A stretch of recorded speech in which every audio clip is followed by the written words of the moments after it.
Hello dear friends, तो मैं हूं आरती। संस्कृति पीसीएस यूट्यूब चैनल पे आप सभी का स्वागत है। मैं हाजिर हूं एक नए विषय को लेकर के। आज हम बात करने वाले हैं आईएमएफ की रिपोर्ट के बारे में, जिसमें दावा किया जा रहा है कि भारतीय अर्थव्यवस्था सबसे बेहतरीन है और बेहतर गति से बढ़ रही है। इसके साथ ही हम चीन अर्थव्यवस्था के बारे में और अमेरिकन अर्थव्यवस्था के बारे में भी बात करेंगे कि वहाँ की अर्थव्यवस्थाएं आगे बढ़ रही है या रुकी हुई है, या वहाँ पर जो है गिरावट देखी गई है। वृद्धि दर के बारे में बात करेंगे, तो वन बाय वन कवर करेंगे सारे पॉइंट्स को। देखो, आईएमएफ की रिपोर्ट में बोला गया कि भारत अब भी दुनिया की सबसे तेजी से बढ़ने वाली अर्थव्यवस्था बनी हुई है। इसका मतलब काफी सालों से हमने ये रिकॉर्ड मेंटेन किया है कि लगातार हमारे यहाँ पर जो ग्रोथ रेट है वो बढ़ती ही जा रही है। हमारे यहाँ पर कमी नहीं दिखाई गई है। तो वर्ल्ड इकोनॉमिक आउटलुक जो है रिपोर्ट 25 अक्टूबर में प्रकाशित किया जा रहा है। यहाँ पर जो है आईएमएफ ने भारत की विकास दर ग्रोथ रेट के बारे में बताया कि लगभग जो है 6.6% रहने वाली है, जो पिछले आकलन के हिसाब से 0.2% की वृद्धि दिखा रहा है। रिपोर्ट के अनुसार भारतीय वित्त वर्ष 2025-26 में हम बात करें, दुनिया की सबसे तेजी से बढ़ने वाली सबसे बड़ी अर्थव्यवस्था के रूप में हम भारत को देख पाएंगे। ये जो वृद्धि है, अगर हम बात करें तो लोगों को लग रहा था कि जो अमेरिका टैरिफ लगा रहा है 50%, उसके बाद शायद जो है हमारी ग्रोथ रेट कम हो जाएगी, लेकिन इसके बावजूद भी हम लगातार बढ़ते ही जा रहे हैं। और वृद्धि करने वाला देश खुद ही यहाँ पर अपने यहाँ की ग्रोथ रेट में गिरावट देख रहा है। बात करेंगे कितनी गिरावट हुई है। चीन में भी गिरावट हुई है, शायद अमेरिका में गिरावट हुई ही है। एक स्पेशल ऑफर है आप लोगों के लिए, अगर आप इंग्लिश मीडियम में यूपीएससी या स्टेट पीसीएस की तैयारी करना चाहते हैं तो यूपीपीसीएस और यूपीएससी के लिए लाइव और ऑनलाइन मोड में अलग अलग बैच स्टार्ट किए जा रहे हैं, जहां पर आपका गाइडेंस देंगे एक्सपीरियंस्ड फैकल्टी। कुछ लोग सिलेक्टेड भी हैं।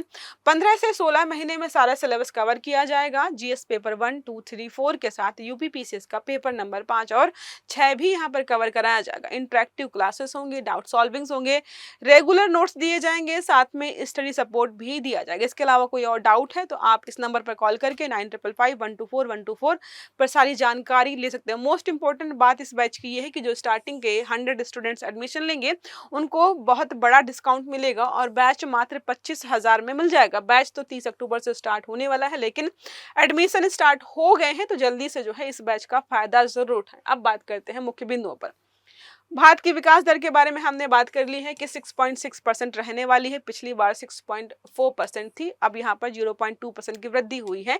अब हम बात करते हैं तो अगले 3 महीनों में इन्होंने बोला है अगले तिमाही में 7.8% रहेगी, जो वैश्विक स्तर पर बहुत ज्यादा है। किसी भी देश की इतनी जो है आपको देखने को नहीं मिलेगी। अब वृद्धि के प्रमुख कारण क्या है, तो टैरिफ लगाने के बावजूद भी हमारी इकोनॉमिक ग्रोथ लगातार बढ़ क्यों रही है। तो पहला है निजी उपभोग।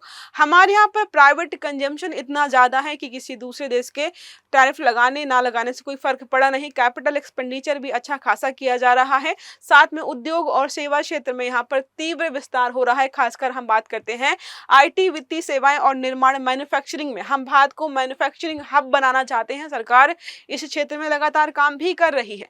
निर्यात विविधीकरण किया है हमने। हम एक ही चीज का जो है निर्यात नहीं कर रहे, हम जो है डाइवर्सिफिकेशन, विविधीकरण मतलब बहुत सारी चीजों को बेचने का प्रयास करें। कौन कौन सी यहाँ पर, अब पारंपरिक वस्त्र और फार्मा से आगे हम इलेक्ट्रॉनिक्स, रक्षा उपकरण में भी निर्यात बढ़ाना चाहते हैं। Made in India, make in India जो है और आत्मनिर्भर भारत जैसी चीजों को हम जो है ध्यान में रखकर चल रहे हैं कि सब कुछ यही बनाना है और बेचना पूरी दुनिया को है। तो यही हम यहाँ पर कर रहे हैं। अब बात करते हैं, तुलना कर लेते हैं। भारत का हमने देखा 0.2% की वृद्धि हुई तो 6.6% हो गया है। चीन में जो है 0.2% गिरावट हुई तो 4.8 आपको देखने को मिलेगा। अमेरिका 2% पर है और यहाँ पर 0.8% की गिरावट दर्ज की जाने वाली है। यूरो जोन में बात करते हैं तो 1.3% रहने वाला है। आईएमएफ ने कहा है कि भारत की डिमांड बेस्ड इकोनॉमी वर्तमान में सबसे अधिक लचीली है। देखो, यूरोप हो गया, जितने भी विकसित देश है वहां पर अर्थव्यवस्थाएं बहुत धीरे धीरे बढ़ रहे हैं, क्योंकि अब सब कुछ वहां पर सैचुरेशन की स्टेट आ गई है। ना पुल बनाना है, ना रोड बनाना है, ना लोगों को जो है घर बनाने के पीछे जो है भागना है।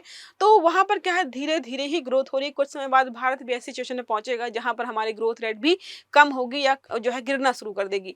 आईएमएफ की टिप्पणी क्या है, India remains the engine of global growth. पूरी दुनिया में कोई ऐसा देश तो रहे जो कि लगातार बढ़ता रहे, क्योंकि बाकी दुनिया को भी वो आगे ले जाने में काम कर रहा है। वैसा ही वो जो है वो अवधारणा या कह सकते हैं वो टाइटल किसने ले रखा है, अभी भारत ने ले रखा है, क्योंकि हम जो है भारतीय नीतिगत स्थिरता, डिजिटल इंफ्रास्ट्रक्चर और सरकारी पूंजी निवेश के माध्यम से लगातार हम इसको जो है बनाए हुए हैं। अब चीन की मंदी का कारण क्या है, तो चीन में हमने देखा कि 0.2% की दर से जो है ग्रोथ रेट में गिरावट आई है, जिसका कारण है रियल एस्टेट संकट, घरेलू मांग में गिरावट और वैश्विक निवेशकों का पलायन। हमने देखा कि हमारे यहाँ पर घरेलू मांग या कंजम्पशन जो है बहुत ज्यादा है, जिसकी वजह से हमारे यहाँ पर इकोनॉमिक ग्रोथ हुई और इन्हीं चीजों की कमी की वजह से जो है चीन और जो है अमेरिका में यहाँ पर जो है नुकसान या गिरावट देखी जा रही है। यूएस अमेरिका के सुस्ती के बारे में बात करते हैं तो अमेरिका की जीडीपी ग्रोथ जो है 2% पर रहने की संभावना है और उतनी ही बनी हुई है, लगातार कम भी हो रही है। क्यों? ब्याज दरें, व्यापारिक तनाव और चुनावी अनिश्चितता के कारण जो है यहाँ पर लगातार गिरावट देखी जा रही है।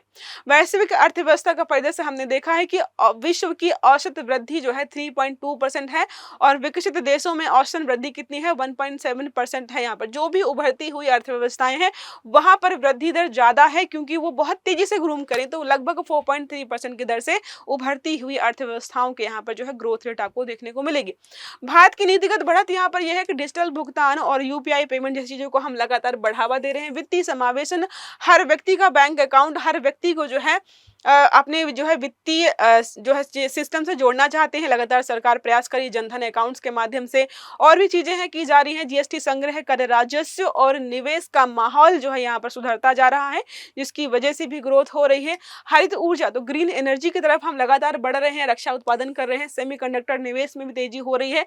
यहाँ पर बना ही नहीं रहे, दूसरी दुनिया के देशों को बेच भी रहे हैं और 2030 तक जो है हम चाहते हैं कि हमारा जो भी एमिशन है, कार्बन एमिशन, वो कम हो जाए। इसके लिए लगातार हम जो है ग्रीन एनर्जी की तरफ शिफ्ट हो रहे हैं, चाहे वो जो है ग्रीन हाइड्रोजन हो या फिर बात करते हैं सोलर पैनल्स के माध्यम से हो या जो है कर सकते हैं एटॉमिक एनर्जी के माध्यम से। तो लगातार हम इस क्षेत्र में प्रयास कर रहे हैं। अब बात करते हैं संभावित प्रभाव क्या होंगे, तो वैश्विक स्तर पर भारत की साख जाहिर सी बात है बढ़ेगी। डायरेक्ट जो है एफडीआई बढ़ेगा, पूंजी प्रवाह में वृद्धि होगी, लोग इन्वेस्ट करेंगे, यहाँ पर जो है इन्वेस्टमेंट करेंगे तो चीज़ों को बढ़ोतरी मिलेगी, रोजगार जनरेट होगा, आईटी सेक्टर, मैन्युफैक्चरिंग सेक्टर, ये सब जो है बढ़ने की संभावना है। नीतिगत निरंतरता पर बल मिलेगा और भारत चीन आर्थिक जो है संतुलन पे भी बदलाव आएगा, क्योंकि अभी हम व्यापार घाटे में रहते हैं। कल को ऐसा हो सकता है कि हम जो है चीन के साथ व्यापार फायदे में और वो हमारे साथ घाटे में रहे, क्योंकि वहां की अर्थव्यवस्था की वृद्धि दर जो है थोड़ी, ग्रोथ रेट जो है वो कम है और साथ में हमारी ज्यादा भी हो रही है। अब बात करते हैं आईएमएफ के बारे में, जिसने रिपोर्ट प्रकाशित की है। तो पूरा नाम है इंटरनेशनल मॉनेटरी फंड, अंतरराष्ट्रीय मुद्रा कोष, जो है स्थापना 1944 में ब्रिटेन वुड्स सम्मेलन में हुई थी। आईएमएफ के साथ कौन सा जो है संस्थान बना था, उसका नाम आपको कमेंट बॉक्स में बताना है, क्योंकि ब्रिटेन वुड्स का सम्मेलन के समय आईएमएफ के साथ एक और भी बनाया गया था, उसका नाम जल्दी से कमेंट बॉक्स में बताइएगा। कार्य प्रारंभ किया 27 दिसंबर 1945 से, मुख्यालय वाशिंगटन डीसी में आपको देखने को मिलेगा। सदस्य 190 के आसपास है, कहीं पर 191 भी दिखाई देगा। भारत इसका संस्थापक सदस्य रहा है। मुद्रा इकाई यहाँ पर एसडीआर चलती है। मुख्य उद्देश्य क्या है, अंतरराष्ट्रीय मौद्रिक सहयोग और स्थिरता बनाए रखना।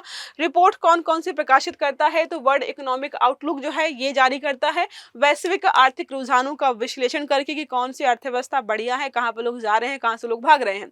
ग्लोबल फाइनेंशियल स्टेबिलिटी रिपोर्ट की कौन से देश की अर्थव्यवस्था स्थिर बनी हुई है, किसकी डगमगा रही, किसकी डूबने वाली है, तो अंतरराष्ट्रीय वित्तीय स्थिरता का आकलन होता है। फिजिकल मॉनिटर रिपोर्ट में देशों की राजकोषीय नीति को देखते हैं कि यहाँ पर जो है बैंक्स, यहाँ के सेंट्रल बैंक्स कैसे काम कर रहे हैं, पैसे को ठीक से जो है लगा पा रहे हैं कि नहीं लगा पा रहे हैं, यहाँ का रुपया, डॉलर, जो भी करेंसी है वो मजबूत हो रहा है अंतरराष्ट्रीय स्तर पर या कमजोर हो रहा है, ये सारा जो है यहाँ पर जो है आकलन करता है। वित्तीय स्थिरता देखते हैं कि वहाँ पे बैंकिंग सिस्टम काम कर रहा है कि नहीं कर रहा है, लोगों का अपने यहाँ के बैंक्स पर भरोसा है कि नहीं है, ये सारा जो है लास्ट वाली रिपोर्ट में आकलन किया जाता है। अब बात करते हैं भारत और आईएमएफ के बारे में, तो भारत आईएमएफ का संस्थापक सदस्य है। 1991 के भुगतान संतुलन संकट में आईएमएफ से लगभग जो है 2.2 बिलियन का ऋण लिया था हमने।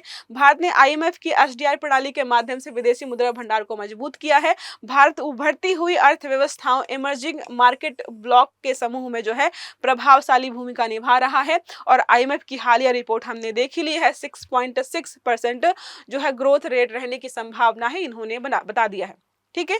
अब एक प्रश्न हमारा इसी आर्टिकल से संबंधित है। आईएमएफ की वर्ल्ड इकोनॉमिक आउटलुक रिपोर्ट के अनुसार 2025 से 26 के 26 में भारत की जो है अनुमानित विकास दर कितनी रहने वाली है? 6.2%, 6.4%, 6.6% या फिर 7.8%? सही आंसर देना है आपको कमेंट बॉक्स में। आई होप ये आर्टिकल आपको समझ में आया होगा। अगर वीडियो अच्छा लगा है तो लाइक करना है, चैनल को सब्सक्राइब करना है और बेल आइकन दबाना है, ताकि जितने भी इस प्रकार के आर्टिकल्स हैं वो सारे आपको समय पर मिलते रहें। तो अच्छे से पढ़िएगा। Have a good day. Thank you.